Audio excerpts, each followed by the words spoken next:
Բարև ձեզ մեր շատ սիրելի հետևորդներ ջան, հաճախորդուհին, ասեմ որ երեխա չի ու տարիքով մեծ է, երեխա չի, բայց որոշել է կտրի մազերը։ Ինձ թվում է չեք փոշմանի, չէ՞։ Ոնց որ ձեր ամուսինը փոշմանել էր։ Կարի կրակցում։ Հա։ Կտրեմ ես ակրես։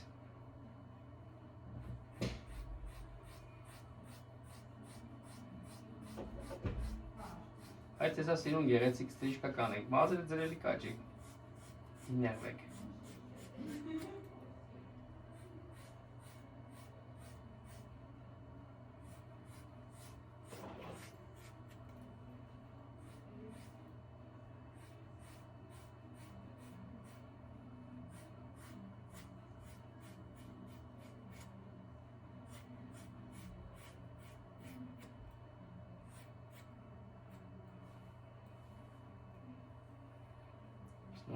Բայց նայեք ձեզի ոնց է սազում, անկեղծ եմ ասում, շատ է սազում։